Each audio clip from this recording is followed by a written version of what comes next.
தனுசு ராசி மார்ச் மாதத்தின் பலன். இந்த மாதம் உங்களுக்கு மிதமான பலனை தரும்.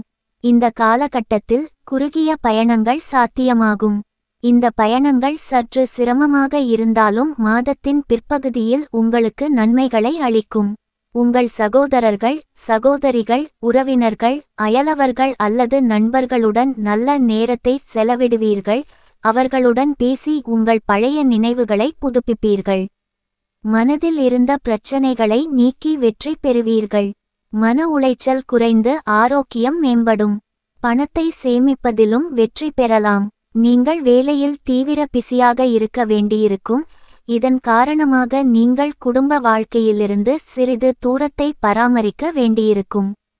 உங்கள் குடும்ப உறுப்பினர்கள் இதை பற்றி புகார் செய்தால் அவர்களுடன் நல்ல இணக்கத்தை பராமரிக்க நீங்கள் முயற்சி செய்ய வேண்டும்.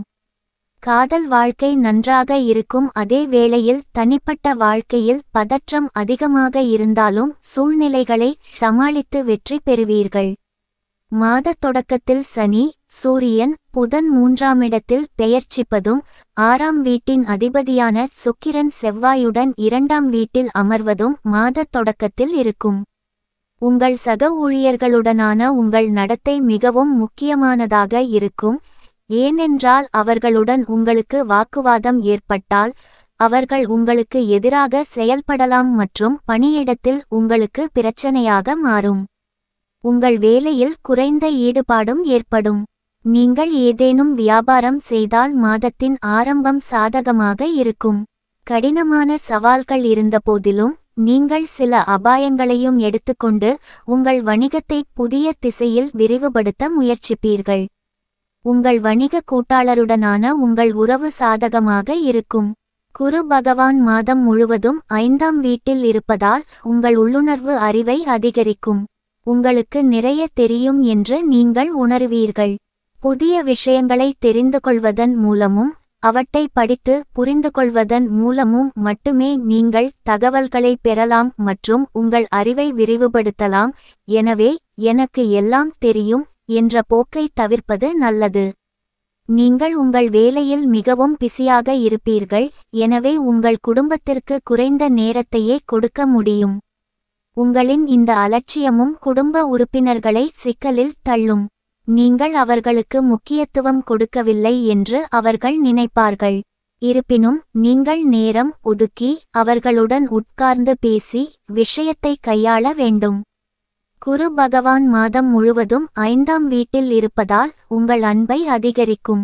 உங்கள் காதல் சரியான திசையில் செல்ல வாய்ப்பளிக்கும் மற்றும் உங்கள் நம்பிக்கைகளுடன் முன்னேறுவதில் நீங்கள் வெற்றி பெறுவீர்கள். சுக்கிரனுடன் செவ்வாயின் செல்வாக்கு மாத தொடக்கத்தில் உங்களை மிகவும் ரொமான்டிக் ஆக்கும்.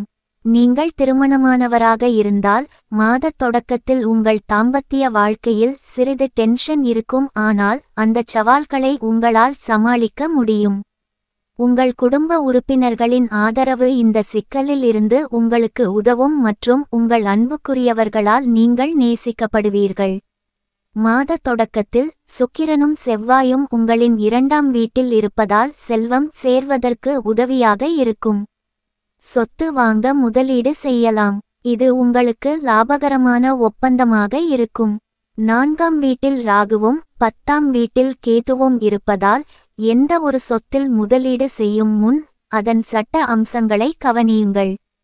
உங்கள் வாழ்க்கை ஆற்றல் அதிகரிக்கும் மற்றும் உங்கள் தைரியம் அதிகரிக்கும்.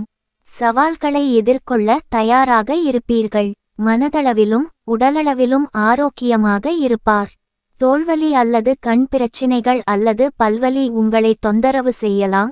ஆனால் அதை பற்றி கவலைப்பட ஒன்றுமில்லை. இவையும் காலப்போக்கில் போய்விடும்.